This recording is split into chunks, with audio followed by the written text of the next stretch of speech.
Oh, no, there's Bonnie. There's Connie, not Bonnie. All right. Welcome, everyone. This is a beautiful fall day, November 8th. And today we're discussing, unfortunately, they're not here yet, but Reverends Bonnie and Andy Anderson's service, Everything Must Change. So, and Connie's just joined us, so that's always good news. Would anybody like to go first as far as initial reactions or I'd like comments? to maybe briefly start off and say, just as a service leader, it was an interesting conversation that Bonnie and I had prior, since we record the services on Wednesday and the chances of the election being over were nil almost in terms of results. And so putting that together a whole week ahead of time for delivery before we knew we had the results was a real interesting discussion. And I believe that Bonnie did an absolutely perfect job. I can't imagine how else one could have, done it differently than to remind us of this is where we are, this is what we need to do, this is how we take care of ourselves, this is who we are. And then for finishing it up, we really are about the work. And so I was so excited to see how the two of us blended together, but how we were so able to, to deal with such a big, huge uncertainty that mattered so much to all of us and all of our, our listeners and in the world.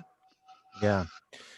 Yeah, and I would say regardless of how the presidential election turned out, we were going to face change, regardless. That change was something that we can brace for, even when things are certain, or when we think things are certain, I should say. So. Oh dear, it looks like I'm having internet problems as well. This is rough. JC, did you want to say something? Well, yes. I listened and watched the conversation wander around the realities and the confusions, and also have had, Thursday, Friday, Saturday to add to my understanding of what she said last Wednesday. Mm. And I finally this is what I wrote down. So what does it look like to be the bridge? What will I do in order to be a bridge? And I always work better, getting back to reality, if I stick with the metaphor for a while. And so then I wrote down, okay, a bridge starts somewhere and it goes somewhere else, only you may not know where it's going to end. So, but you're not going to be at where you started. So that's what gets given up. So I guess what I took from Bonnie's presentation is, I'm right with you with all of the thinking and the seeing where I stand. No, there isn't anything I can do directly about the fact that it's confusing, except to not let myself end in confusion. Sometimes you just step away and look back at the confusion. And when I do that, in this particular time, I realize that there's a whole lot of fear on both sides. So this is not going to be skipping across a bridge. This is going to be using all my skills to keep out of fear so that I can say, really? Is it that bad? Is there a good, keep moving. keep moving until you feel I'm in a place where I can pause for a while, and all of my 7 principles and all the rest of it sit, rest easy, or is there one shaking me going, over here, look at this one, you're not doing this. So I guess that's all I'm saying, Bonnie, was that what I was able to come to as you were talking is, for me, I will take on the metaphor of the bridge. I know where it starts. I don't know where it will end, but I have to do it anyway because that's the work. So thank you for everything. Beautiful, beautiful. Sorry I'm late. That's okay. There she is. We'll only dock you a few points. We're in Napa. Andy just finished singing at a service in Napa, California. Oh, wow. So I jumped out to the car. He's still saying Wow. goodbye. That's cool. Well, you only missed about a minute, so and most of those were compliments in spite of my technical flubs, which I am so sorry about. So Yeah, it happens. It happens. yeah. Laura Lee, did you want to? Yes, I wanted to let Bonnie know how very much I appreciated her story of the farmer and his horse and everything. Yeah. It was so other than good. It just kind of embraced your entire talk on on change. And so, yes, I appreciated it very much. Thank you so much, Bonnie. You're welcome.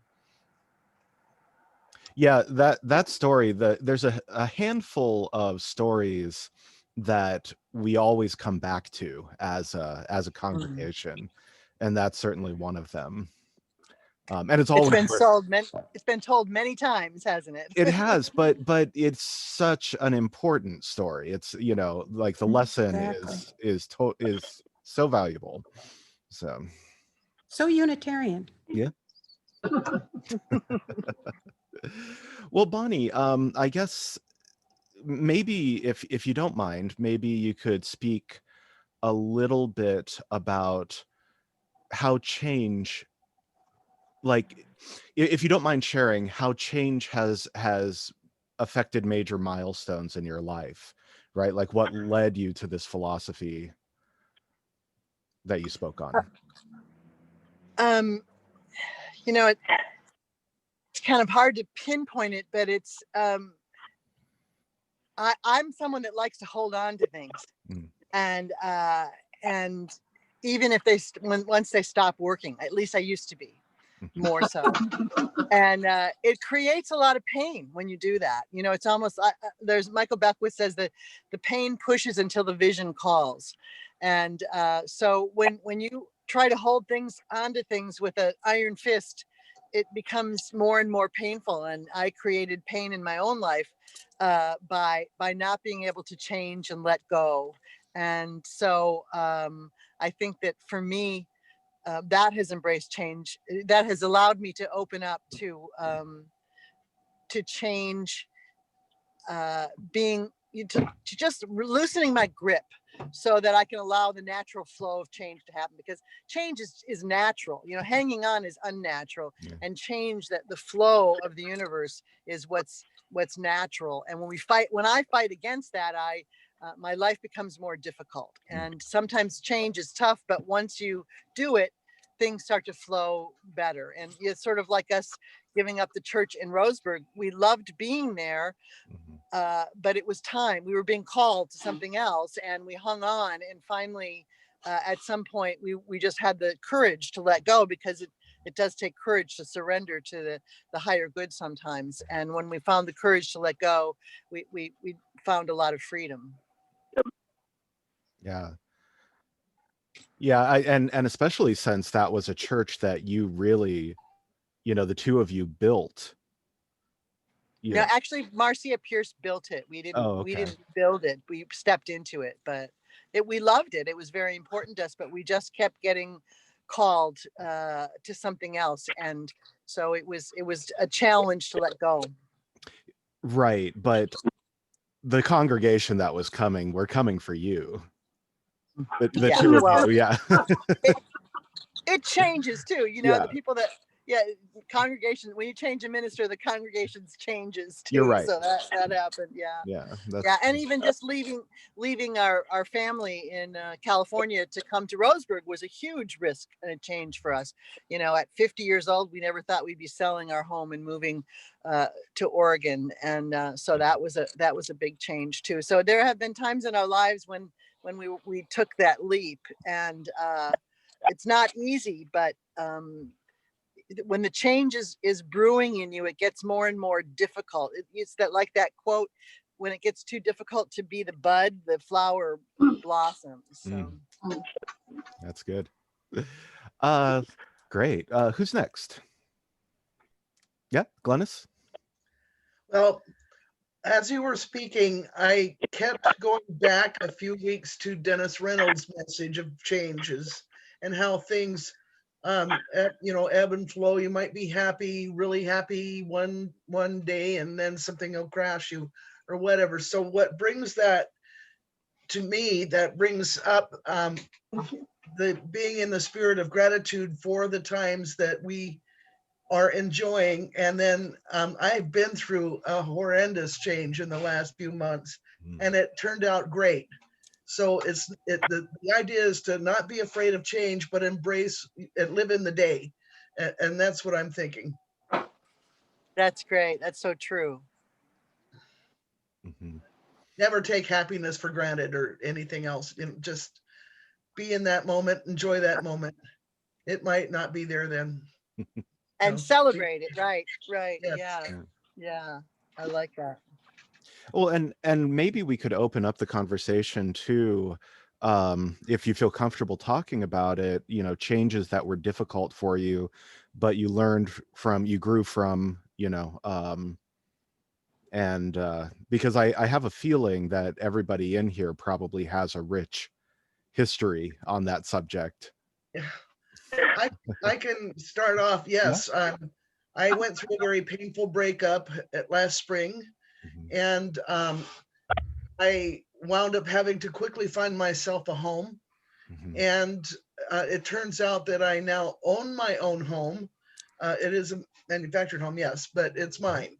And I have grown more into myself because of that. So that change turned out that was pretty icky to start off with, turned out to be good. That's great. Yeah. Anyone else? Oh, Lurley. Yeah, please, anybody. Go ahead, Lurley. 1,000 years ago, I was married to a paranoid schizophrenic homosexual, and I married him because he had custody of 2 little boys. We ended up in 500 miles north of the border in Canada, and I escaped with boys. And long story short, the boys were 7, 8, or 8 or 9 years old when I took them away, and ended up seeking out their mother, their biological mother. And we went to court in order to try to get custody of the boys. And custody was given to the biological mother, and ended up the father kidnapped the boys and crossed the border into Nevada. The Nevada courts gave him custody of the boys. And anyway, they're all grown up. And I just got a call from the younger one, I guess it was yesterday. And he's turning 64, and just has made a wonderful life for himself, and has come through all the trials and tribulations But at the time when I lost them, I was on the brink of total depression. But from that, I ended up adopting a little girl. And from that, I ended up meeting my husband that I absolutely adore. And he gave me 3 beautiful sons. And so change came about suddenly and gradually, but it all turned out I've had such a fabulous life and I've been so blessed. And so, yeah, change is good. Especially if it gets you out of an abusive situation. Yes. But I think it's really important for us to find the blessing in whatever changing is happening. I mean, that's the maybe story. Mhm. But yeah, I mean, your story could have had a lot more grinding of teeth and depression, but I saw you moving ahead through each of the little children that you came across who needed you until you got your own and you settled your life. But you saw some value, something positive for you. And that's really important because change can change can seem like constant loss unless you appreciate Mhm. the goodness that's there. Well, it was really, I inherited a beautiful relationship with the boy's biological mother, and we're still extremely good friends today. A matter of fact, when her husband passed away, I went to California for the celebration of life. This is her second husband, of course, but it just was, and it was so awesome to be with Tommy at that time and see his family and it just, like you say, it's just been absolutely fabulous. Mhm. Yeah. And Andy, hi. yes, we get to see Andy now. That's, oh my gosh. Again, a beautiful performance on your part, man. I Love it. yeah, find myself tearing up a little bit while listening to you sing. It's great. So you're muted. You're muted right now. So I loved both of the songs. Yeah. They were just beautiful. Yeah. Well, Steve, you can't mess with Stevie Wonder. No, Well, thank you, no, guys. but you Thank you. just, but you brought it to us so well. Oh, I know. Sorry, Andy, go ahead. No, I was just saying, I was just happy to be there, and Yeah. and just be part of the family. Well, Yeah. thank everybody. Well, thank you so much. Yeah. You are you two are two sides of a beautiful coin, so it's great. Yeah. Very well put. Yeah. Well, Julianne, did you feel like saying anything? Just an observation. As a child, I experienced this, and I bet most of you did. Perhaps you raised your own kids that way. It's so critical for little kids to have routine and continuity, and not to have too much change in order to feel secure. Mm-hmm. And then, bobbity-doo, 20 years later, you're expected to embrace all kinds of changes. For thousands of years, there was no change. People did not expect to have change. They knew birth and death, and that was it. That was the big change. So we're in a new place by embracing change and realizing that it's okay for changes. My own mother, who was born in 1905, detested change. Things were supposed to be the same no matter what, always and forever. Women did thus and such, and men did the other and such, and that was it. And it's a generational. The changes in 50 years are truly amazing. Yeah.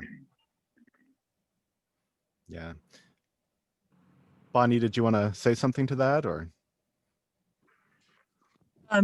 Yeah, it's so true that I think that I think too, some people are more change easier than others, and some of us like the stability. You just like looking at someone's home. Like my sister changes things all around in her home all the time, and ours kind of stays the same. So, but I think we have a natural propensity to that too, and it can make you feel unsafe sometimes when things are changing. I mean, that's why it's good to go back to our principles and our values to let us feel anchored, you know, in that things are okay when they change, because it can be scary. It can bring up a lot of things.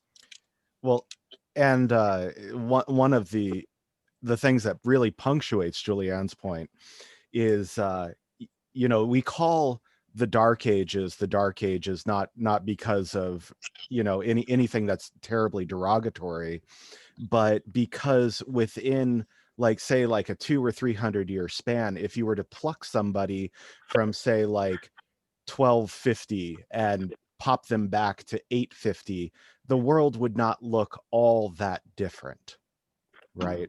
But now imagine plucking somebody from 2020 and shoving them back in the year 2000 or 1995, you know, or 1965, right? The world would be completely unrecognizable to you. Well, if I just go back to the beginning from 80 years ago, Mm-hmm. I mean, it's unbelievable what's real, what's regular now and ordinary, and people are expected to be able to do. And I'm really interested in, Bonnie, what you learned from your class about people dealing with the change of seeing themselves as being part of institutionalized racism. I mean, how they all survive. Well, you know, it wasn't easy because some people in the class, but you know, like we equate the word racism with being a bad person. So it's really hard for us to admit to our racist biases because we feel like that makes us a bad person. We want to be one of the good ones. But if we don't look at some of the things that just being brought up in white privilege, we just inherit some of that stuff that we don't even realize is there. And some people fight that, you know, they say, oh, no, that's not me. I'm one of the good ones. But when you open up and say, wow, it just because you were born to the family you're born to, you have some inherent racist beliefs, it kind of opens up, but it's not an easy process. It's not. I think it's important because it allows us to realize how privileged we have been. Even if we grew up in difficult circumstances, we didn't have some of the challenges that BIPOC, that Black and Indigenous people have. So it was not an easy process. At the end, it opened some eyes, but it's not a short term. Like you don't do it in 5 weeks. We all realize it's a lifetime of discovery. You know, you just start to scratch the surface in 5 weeks. Yep. Yeah. Okay. So, Connie, did you raise your hand? I will. You did. Okay. So let's do Connie, Laleen, then Lurley. Well, towards the end of your talk, Bonnie, when you were talking about bridging the divide, you were talking about take action, is what you said. So I was trying to glean from the talk from there on, ideas of how I would take action.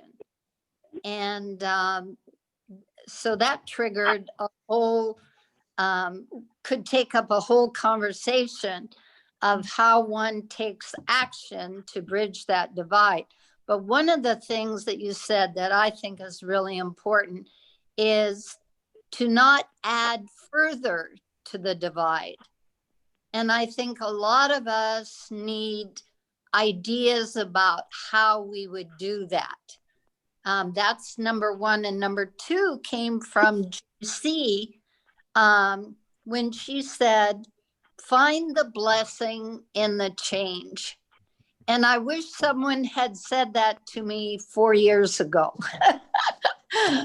And so those two things, I would like us as a UU community to try to think of some specific actions where we can bridge that divide that we all feel.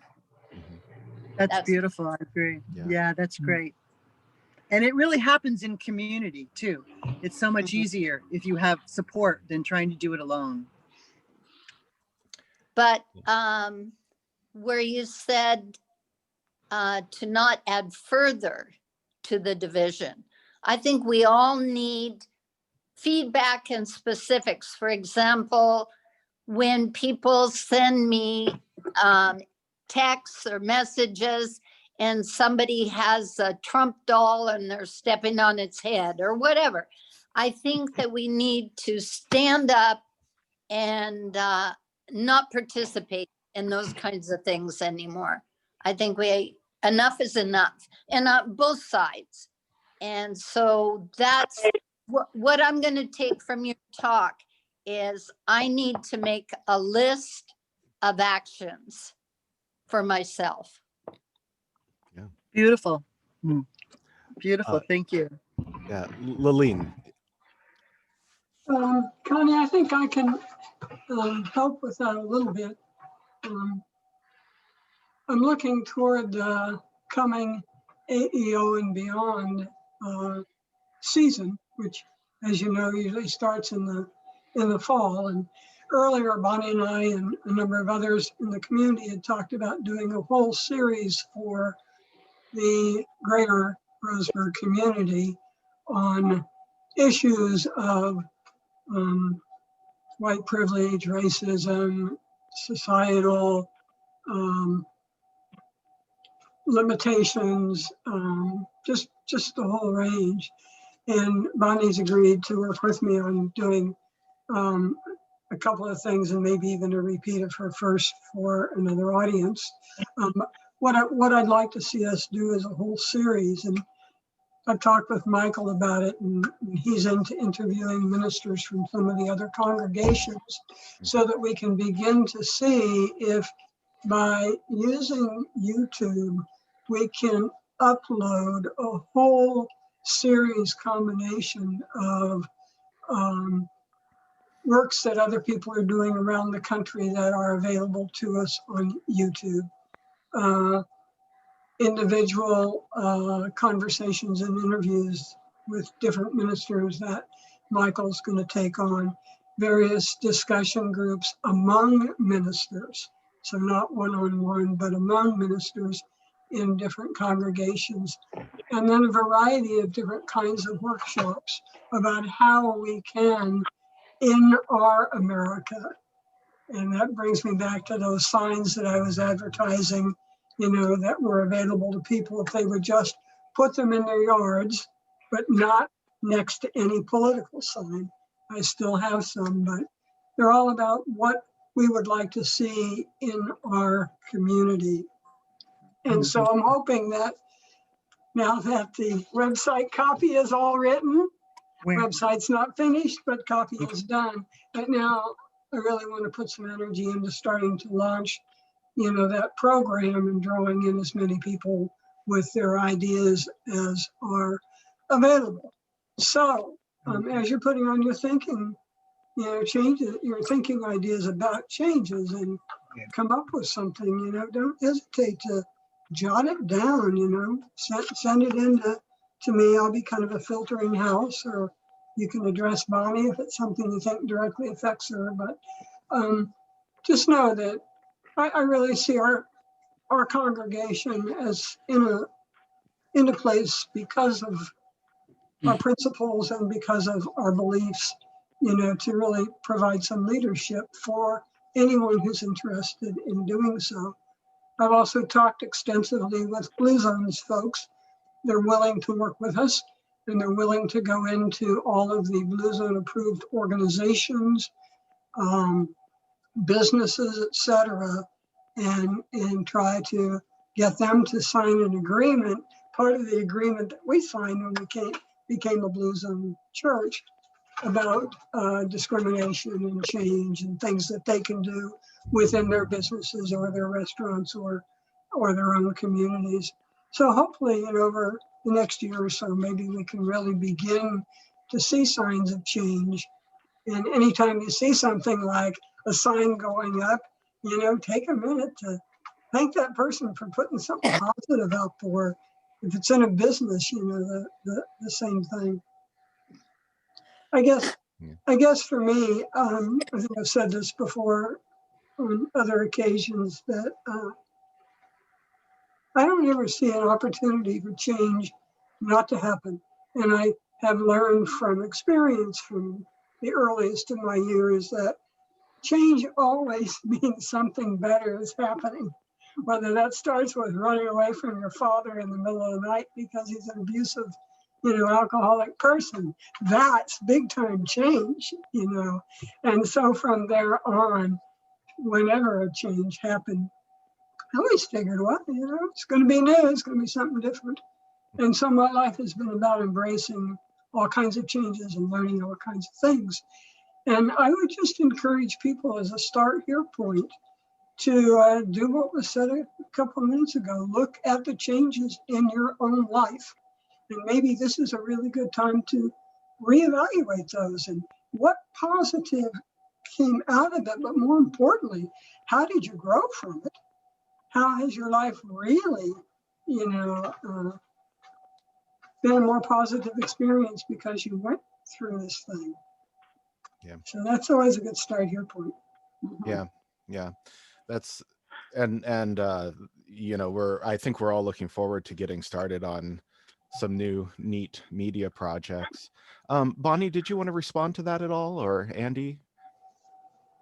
You're muted.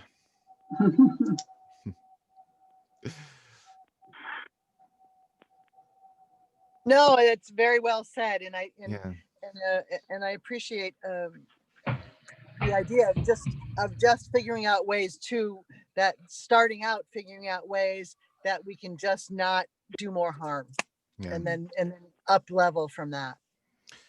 Yeah, and that's really, I think, if your intention is to at least do no harm, then I think as a starting spot, that's a pretty darn good one.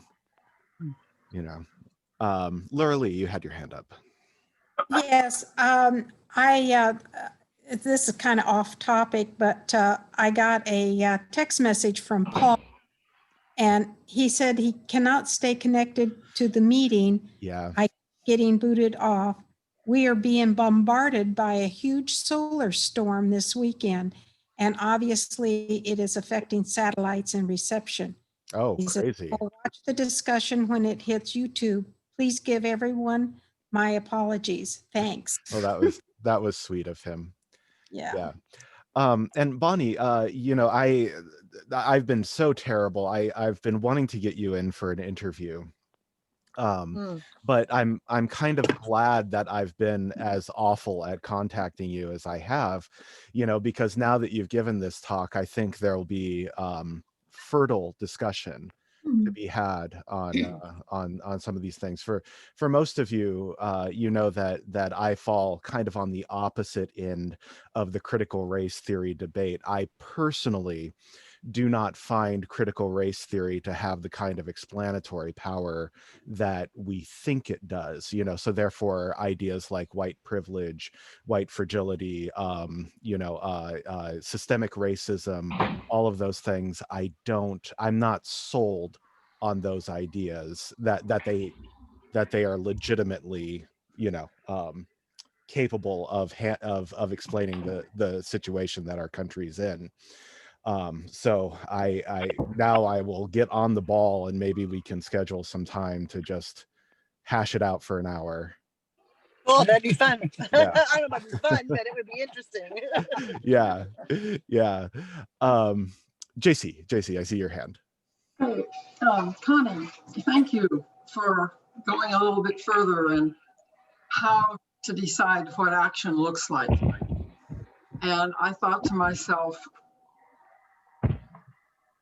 when I hear what someone who follows Trump thinks I personally am going to do that makes their life in danger, I'm thinking, wait a minute, they're afraid that I'm going to do stuff I have no intention of doing. And so I thought about that. And then I thought, no, you don't start off with an argument. One opening might be for somebody who actually was not going to wander off. What is it you think I am going to do? I mean, what do you expect of me? Because he has taught his people that Democrats are evil people. And that being the case, I'd like to get it down to one person and another person talking, and I'd have to listen carefully to what that person thinks I am because of how he's been taught about by the craziness of the last 4 years. So I realized that what I got from that, Connie, was the first thing, an action looks like me listening. Yes. So I'm putting that down by whatever else I see myself doing. But I think there's a lot of listening before there's telling. If That's I'm good. trying to establish a relationship with like somebody that I'm standing in line with somewhere or something like that. Well, yeah, Bonnie. Yeah, a friend of mine just, I was on a call. Andy did some music yesterday for a woman that had sort of a post-election gathering, and someone said, talked about that very thing about listening, and said, I want to put an ear on my heart. And I really love that. Yeah, put an ear on, so listen through our hearts, not just listen, but listen deeply through our hearts. Yeah. Yeah. Well, JC, if you wanted to have that conversation, we have one of the world's biggest Trump supporters in the Zoom room right now. We've got Kim and Frank. Frank was here last time. Frank is like a bigger Trump fan than Kim is. So I'm kind of sad he's not here. Well, I mean, yes, that would be wonderful.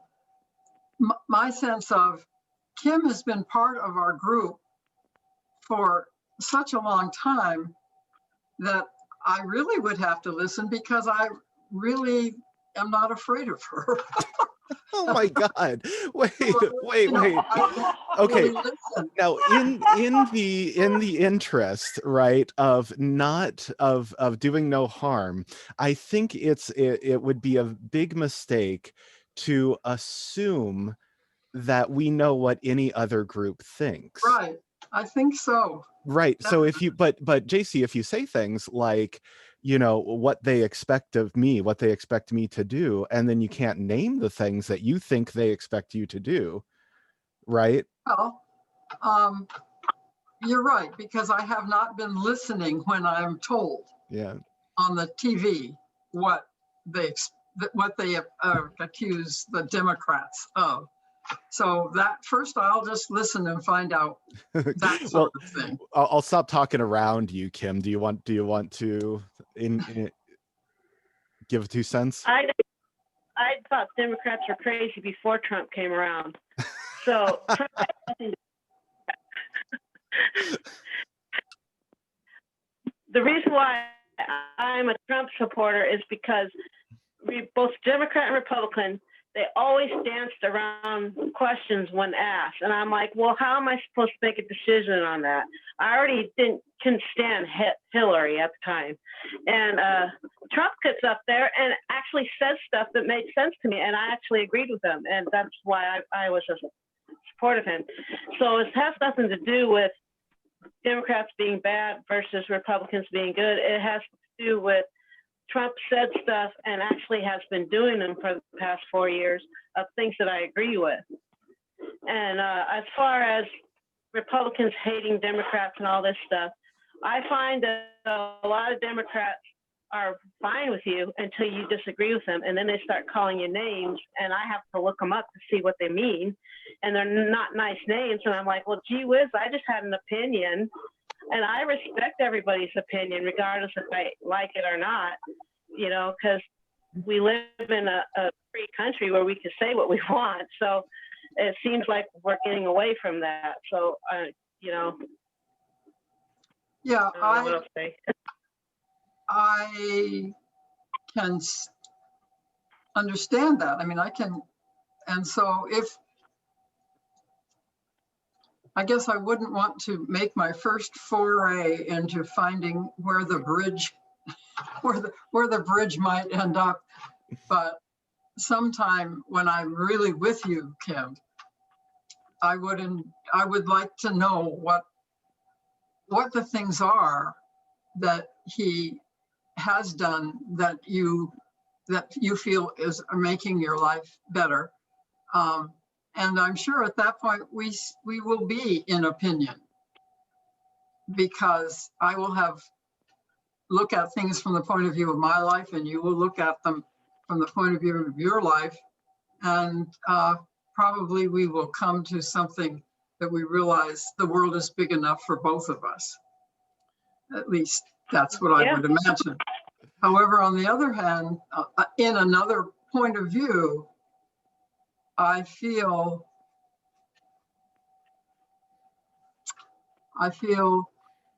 compassion for you in the loss that is happening for you. And I realize that practically 50% of us are happy and another 50% of us are quite sad, and probably deeply so, because I don't think anyone relates to Trump other than emotionally. I mean, our emotions are involved there. So I have compassion for that. That's one of the reasons I figure I have to get a whole new way of talking about it, because these are real people who are emotionally involved. Julianne, I see you, but I wanted to give Kim a chance to respond, and also to say that, you know, Bonnie and Andy, this is your hour, so anytime you want to jump in, just unmute that microphone and do your thing. So, Kim, did you want to say anything to that? Well, I was just going to point out that Trump did a lot of things in the 4 years, and I was hoping that he would be there another 4 years to do more. He's been the only president that I know of, even Reagan, which was my first time I voted, and I really like Reagan. He did a whole lot of things. He did a lot of things that he made promises for when he was running for president in the first place that no one really talks about, and it really kind of galls me that no one, like he did a lot of stuff with foreign people, foreign countries, and getting peace. And that everyone was saying, oh, he's going to be doing World War III, and here he is doing peace with all these different countries, and was nominated for various Nobel Peace Prizes, and I have yet to hear anybody talk about it. That's awesome. I mean, any way you cut it, I don't care if you're a Democrat or Republican, that is just amazing that this guy did all this stuff. Did he even sleep? That's what I was curious about, because he does different things in our country. So go ahead. Oh, no, sorry. Yeah, we were losing you a little bit, but I heard he slept 4 hours a night. So, Julianne, you wanted to say something. I think action looks like restoration of basic civility. And this Yeah. is on both sides. People have to learn that tone of voice counts as civility. And you can imply a lot in a simple sentence just by changing your tone of voice. And I think we need to be aware that if we want to receive respect, we have to give it. And it might involve a whole lot of tongue biting, but it's necessary work. Wise. Yes. Well put. Yeah. Oh, go for it, Bonnie. Yeah, I think one of the, I've been thinking lately how half of the country does not believe like I believe. And so, did I lose you guys there? Nope. We're still here. And so what I want to do is listen, as JC was saying, is be a better listener and honor both sides and be a good listener to the other side. Oh, and not even see it as the other side, seeing as is all one. So I've been trying to speak out from love, but what I've found out is that my words are being misinterpreted. Like people are saying, like, well, hey, we're how do you expect us to come together when we're really upset? You didn't come together when Trump was elected, and that's true. So I have to just know that I can come so deeply from love that I won't be misconstrued. So that's my goal now, is to somehow facilitate us all coming together and coming from love so deeply that helps. That and that is a noble goal. And I'll tell you, as somebody who is kind of like a radical centrist, I always said, like, I don't really have a dog in this fight. And I even quoted the maybe story, when I would explain that I don't, it's not going to affect my life, the outcome of the election. That being said, I love politics. I love politics so much.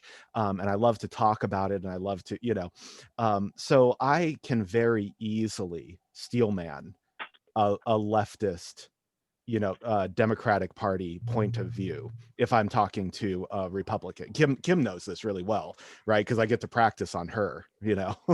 I'll take the position of the left or the liberal or the Democrat, but I can very easily do the same thing from the position of a Trump supporter.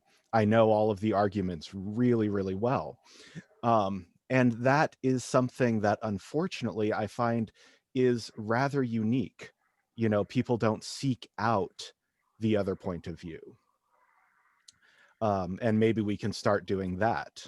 Yeah, go for it, Laleen.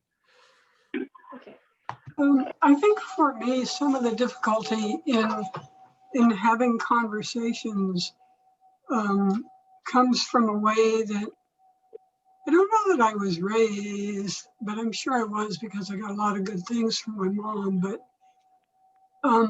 it was always and has always been extremely important for me to understand about myself what it is that I believe. What are my ethics and what are my values and what is behind whatever action, I might take or what I might support, or, all of that. And certainly my coming to the Unitarian congregation and embracing that as my first church ever membership went through that process of scrutiny, and I say that because the church was a goodness of fit. There are very concrete values and beliefs, and yeah, we don't always live up to the nth degree of all of them, but it is an amazing foundation. So I ran into difficulty in trying to talk across differences when I find it hard to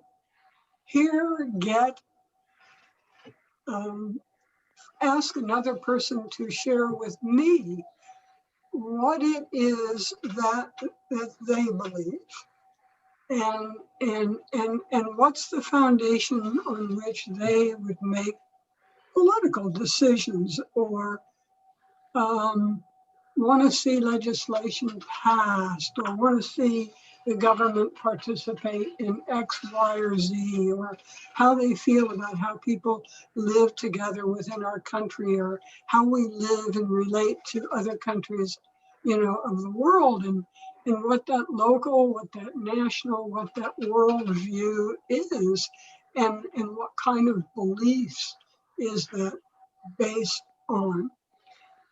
So that's where I know I come from, and that's why I know I also have difficulty in trying to cross over, because so often what I feel I get, what I believe I hear are platitudes, or somebody will just point to this, well, he made friends with, the dictator of China, or whatever it is. And so I'm trying to understand how I can bridge that.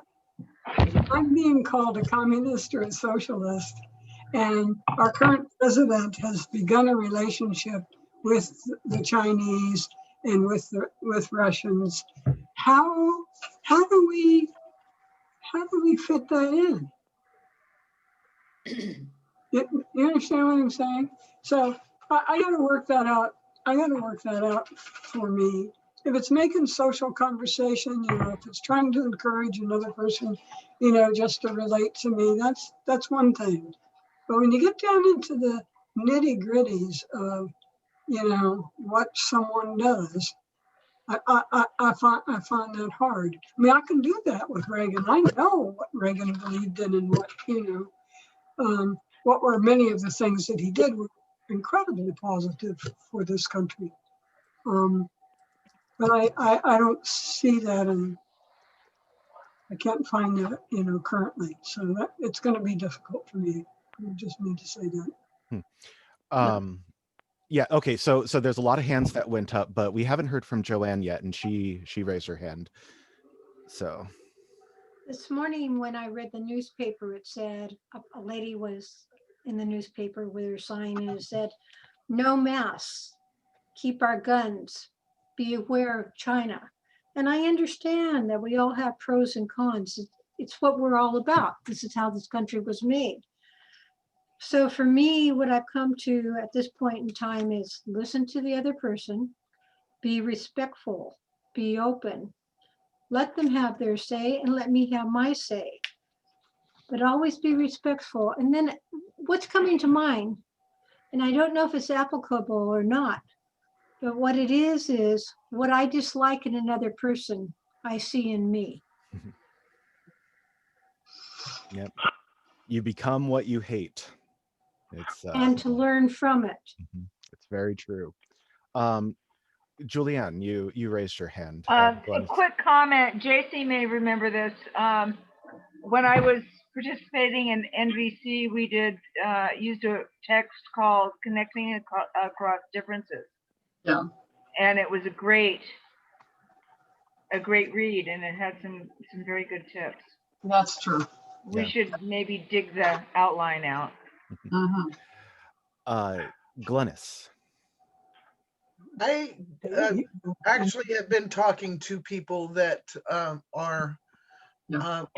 have different beliefs, and that's, I think, the key. We can look at the same event and completely disagree as to whether it's a good thing or a bad thing.